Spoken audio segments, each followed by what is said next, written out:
Hello everyone, কেমন আছো তোমরা সবাই? আশা করছি তোমরা সবাই খুব ভালো আছো। আর এটা ছিল আমার নববর্ষ লুক। যদি ভিডিওটা না দেখে থাকো, ডেসক্রিপশন বক্সের লিঙ্ক আছে, অবশ্যই চেক আউট করে নিও। আর সবার আগে আমি তোমাদের সবাইকে বলতে চাই শুভ নববর্ষ। এই নতুন বছরটা তোমাদের খুব ভালো কাটুক, এটাই আমাদের আশা রইল। আর আজ আমি তোমাদের সাথে শেয়ার করব চৈত্র মাসের শেষ দিন, যেটাকে বাংলায় বলা হয় চড়ক, আর তার সাথে নববর্ষের কিছু মোমেন্টস যেগুলো আমরা স্পেন্ড করেছি আমাদের ফ্যামিলি মেম্বার্সদের সাথে নববর্ষটা উদযাপন করার জন্য। আশা করি তোমাদের ব্লগটা ভালো লাগবে। যদি ভালো লাগে একটু লাইক করো, কমেন্ট করো, শেয়ার আর সাবস্ক্রাইব করো। Continue watching. বাংলা হিন্দু ক্যালেন্ডারের শেষ দিন, যেটা হচ্ছে চৈত্র মাসের অন্তিম দিবস, সেই দিন পালন করা হয় চড়ক পূজা। আর চড়ক পূজার জন্য আমাদের ঘরের পাশে বসে মেলা, এবং সেখানেই আমরা গেছিলাম। আর সেখানের কিছু মোমেন্টস আমি তোমাদের সাথে শেয়ার করব, আর তার সাথে চড়কের সম্বন্ধেও কিছু ডিটেলস আমি শেয়ার করব। Charak Puja is one of the cultural heritage of West Bengal, এবং চড়ক পূজা উদযাপন করা হয় পশ্চিমবঙ্গ, ত্রিপুরা এবং বাংলাদেশের হিন্দু ধর্মাবলম্বীদের অন্যতম একটা গুরুত্বপূর্ণ লোকোৎসব হিসেবে। বাংলা পঞ্জিকা অনুযায়ী প্রতি বছর চৈত্র সংক্রান্তি বা চৈত্র মাসের শেষ দিনে এই পূজা অনুষ্ঠিত হয়। এটি চৈত্র মাসে পালিত হিন্দু দেবতা শিবের গাজন উৎসবেরই একটি অঙ্গ, এবং এই উৎসবকে কেন্দ্র করে বিভিন্ন স্থানে মেলা বসে, এবং সেই মেলাকেই বলা হয় চড়ক সংক্রান্তির মেলা। এবং চড়কের মেলাতেই আমরা এসছি, এবং সেখানেরই কিছু মুহূর্ত তোমাদের সাথে আমি শেয়ার করছি। চড়ক পুজোর বিশেষ একটা পার্ট হলো নীল পূজা, এবং চড়ক পুজোর আগের দিন চড়ক গাছটিকে ধুয়ে মুছে পরিষ্কার করা হয়, এবং এটা জল ভরা একটি পাত্রে শিবের প্রতীক শিবলিঙ্গ অথবা সিঁদুর মাখিয়ে লম্বা কাঠের তক্তা, যেটাকে বলা হয় শিবের পাটা, সেটা রাখা হয়, যা পূজারীদের কাছে পুরো শিব নামে পরিচিত। যে চড়কে ঘোড়াটা তোমরা ভিডিওতে এখন স্ক্রিনে দেখছো, সেটা অনেকটাই আধুনিক বলা চলে। তার কারণ অতীতের বাংলায় জ্বলন্ত অঙ্গারের ওপর হাঁটা, কাটাছুরির ওপর লাফানো, বান ফোঁড়া, অগ্নি নৃত্য, চড়ক গাছে দোলা, এগুলো ছিল ওতপ্রোত অঙ্গ চড়ক পূজার। এই পূজার মূল উদ্দেশ্য ছিল ভূত প্রেত এবং পুনর্জন্মবাদের উপরে বিশ্বাস। পূজার উৎসবে বহু প্রকারের দৈহিক যন্ত্রণা ধর্মের অঙ্গ বলে বিবেচিত হতো। চড়ক গাছে ভক্তা বা সন্ন্যাসীদের লোহার হুড়কা দিয়ে চাকার সঙ্গে বেঁধে ঘোরানো হতো। তার পিঠে, হাতে, পায়ে, জিভে এবং শরীরের বিভিন্ন অঙ্গে বান শলাকা বিধিয়ে দেওয়া হতো। কখনো কখনো জ্বলন্ত লোহার শলাকা তার গায়ে ফুঁড়ে দেওয়া হতো। 1863 খ্রিস্টাব্দে ব্রিটিশ সরকার আইন করে এই নিয়ম বন্ধ করলেও গ্রামের সাধারণ লোকের মধ্যে এখনও তা কোথাও কোথাও প্রচলিত রয়েছে।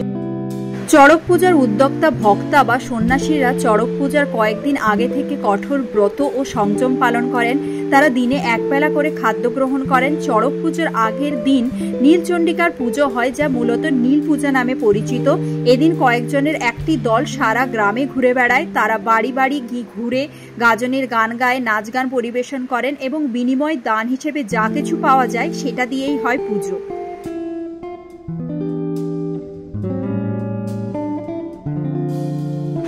সমাজে আধুনিকতা আসার সাথে সাথে আস্তে আস্তে সমাজ থেকে লুপ্ত হয়ে যাচ্ছে আমাদের চড়ক উৎসবের মতো একটা বড় লোকোৎসব, যেটা অনেকটাই আধ্যাত্মিকভাবে জড়িত। তার সাথে অনেক মানুষের অনেক বিশ্বাস এর সাথে জুড়ে আছে। এবং একটা কথা আমি তোমাদের সাথে শেয়ার করব, আগের বছর অবধি চড়ক পুজো, চড়ক মেলা আমি খুব আনন্দের সাথে দেখতে যেতাম। এবছরও গেছি, কিন্তু একটা ইনসিডেন্ট আমার সাথে আগের বছর হয়েছিল। যদি আগের বছরের ব্লগটা দেখে থাকো তাহলে অবশ্যই জানবে।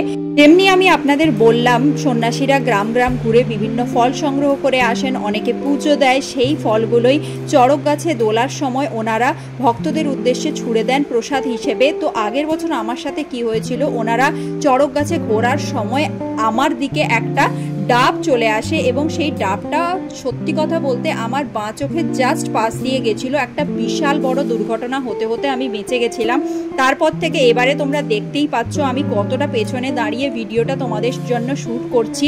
আশা করি ভিডিওটা তোমাদের ভালো লাগছে, এবং চড়ক পুজোর একটা হিস্ট্রি জেনে আশা করি তোমাদের ভালো লাগলো। এবং চড়ক পুজোর আরও কিছু যদি ফ্যাক্ট তোমাদের জানার থাকে অবশ্যই কমেন্ট করে জানিও। আমি যেটুকু জানি সেটাই তোমাদের সাথে শেয়ার করব। আশা করছি ভিডিওটা তোমাদের ভালো লাগছে। যদি ভালো লেগে থাকে একটু লাইক করো, কমেন্ট করো, শেয়ার আর সাবস্ক্রাইব তো অবশ্যই রূপে করো, এবং কন্টিনিউ ওয়াচিং।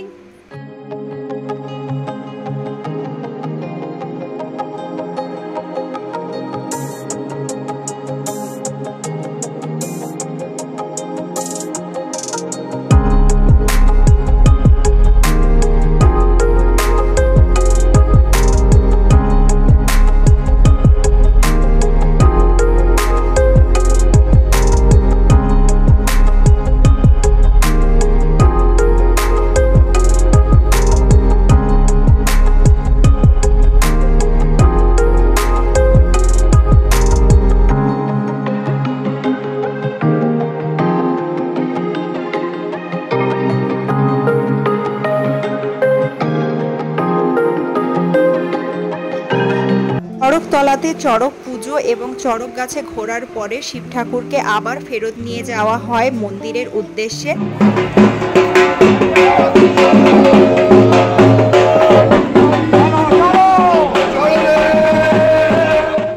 চড়ক ঘোরা দেখতে দেখতে হয়ে গেছিল মোটামুটি সন্ধেবেলা এবং চারিদিকে মেলা বসে গেছিল, যেরকম আমি তোমাদের বলেছিলাম। সেখানেই আমি, সরজিৎ আর আমার শাশুড়ি মা আমরা তিনজন মিলে ঘুরছিলাম। মা প্রথমে চড়কের যে গাছটা তোমাদের সাথে শেয়ার করেছিলাম সেটাই প্রণাম করে নিল। তারপরে আমরা গেলাম মেলাতে। মেলার চারিদিকটা রমরম করছিল বিভিন্ন দোকানে। এখানে বসেছিল জিলিপির দোকান, যেখানে গরম গরম জিলিপি ভাজছিল, যেটা দেখে আমার তো খুব লোভ হচ্ছিল। তারপরে এখানে কাঠবাদাম ভাজা হচ্ছিল, যেটা সরজিতের ভীষণ পছন্দের। তাছাড়া ছিল নিমকি, কাঠি গজা, তার সাথে বিভিন্ন রকমের বাদাম দিয়ে ঝুরি ভাজা, আরও অনেক দোকান। তারপরে পোড়ামাটির বিভিন্ন সামগ্রী এখানে বিক্রি হচ্ছিল। তারপরে আমরা গেলাম ঘুগনি খেতে। সরজিতের মেলার ঘুগনি ভীষণ পছন্দের, তো আমি, মা আর সরজিৎ তিনজন মিলে খেলাম ঘুগনি। ঘুগনি খাওয়ার পরে আমরা তিনজন মিলে মেলাটা ঘুরে ঘুরে দেখছিলাম। এখানে বিভিন্ন রকমের সামগ্রীতে ভর্তি ছিল। কেউ এনেছে খেলনা, তার সাথে কেউ সাজগোজের জিনিস, থালাবাটি, গ্লাস, টেরাকোটার জিনিস, বহু রকমের জিনিস ছিল এখানে। তার সাথে যেটা আমার সবচেয়ে ভালো লেগেছিল সেটা ছিল এই ঝুড়িগুলো, কারণ ওরা এই বেতের ঝুড়িগুলো নিজের হাতে বানাচ্ছিল, যেটা আমার ভীষণ ভালো লেগেছিল। তারপরে ছিল 30 টাকা, 30 রুপিস করে ইচ ইয়ারিং, যেটা আমার অসাম লেগেছিল। যদিও কোয়ালিটি যে এ ক্লাস তা বলবো না, বাট ঠিক আছে, 30 রুপিস আর কি পাওয়া যায়। তারপরে আমি চলে এসেছি ফুচকা খেতে। ফুচকা ছাড়া যে কোনো মেলা আমার জন্য অসম্পূর্ণ। আর চড়কটা এখানেই শেষ হলো। আবার তোমাদের সাথে দেখা হবে নববর্ষে।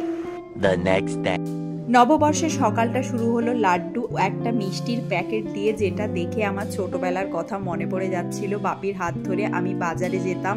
বাপি যেখান থেকে বাজার করতো সমস্ত দোকান থেকে মিষ্টির প্যাকেট, ক্যালেন্ডার, নতুন বছরের সমস্ত কিছু দিত, যেগুলো আমার না ভীষণ ভালো লাগতো। মিষ্টি আমি যদিও খুব একটা খাই না, কিন্তু মিষ্টির প্যাকেট কালেক্ট করতে ছোটবেলা আমি ভীষণ পছন্দ করতাম।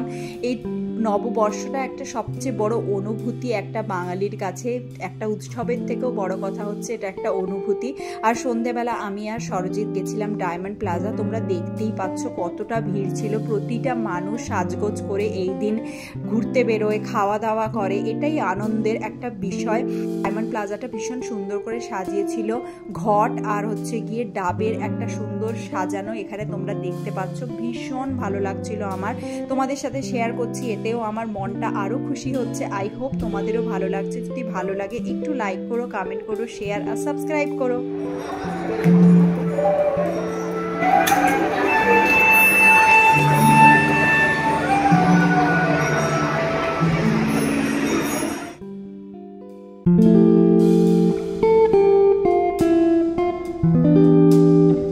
নববর্ষ বলে কথা আর পেট পুজো না করলে হয়, কিন্তু ডায়মন্ড প্লাজায় এত ভিড় ছিল যে ওখানে বসার কোনো জায়গা ছিল না। তাই আমি আর সরজিৎ চলে এলাম একটা ফাস্টফুডের শপে। কলকাতা স্ট্রিট ফুড যে কতটা পপুলার সেটা অবশ্যই তোমরা জানবে। আমরা খেয়েছিলাম চিকেন রোল, অসাম টেস্টি ছিল। কাল ছিল পয়লা বৈশাখ আর আজকে সোমবার।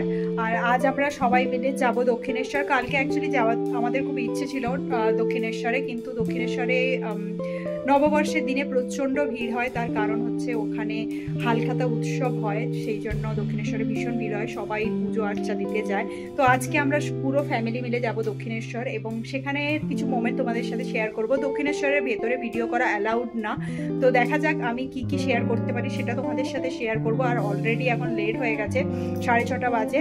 আর আই থিঙ্ক মন্দির এখন একটু তাড়াতাড়ি বন্ধ করে দেয়। দেখা যাক আমরা কখন পৌঁছাই, সবকিছুই তোমাদের সাথে শেয়ার করবো। আশা করি তোমাদের ভালো লাগবে। যদি ভালো লাগে একটু লাইক করো, কমেন্ট করো, শেয়ার আর সাবস্ক্রাইব। Continue watching.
ফাইনালি আমরা পৌঁছে গেছি দক্ষিণেশ্বর। আর দক্ষিণেশ্বর পৌঁছতে পৌঁছতে আমাদের বেজে গেছিলো 7:15 মতো।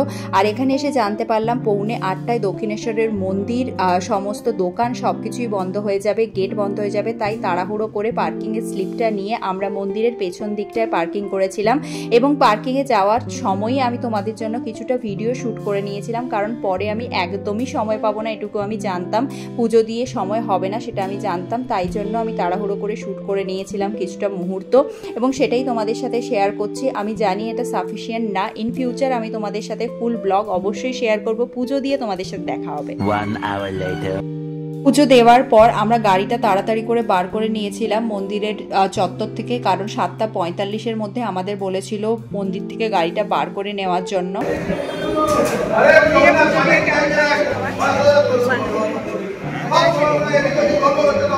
পুজো দিয়ে আমার শাশুড়ি মা ভীষণ খুশি হয়েছিল, কারণ নববর্ষে পুজো না দিলে বাঙালিদের নববর্ষটা কমপ্লিট হয় না।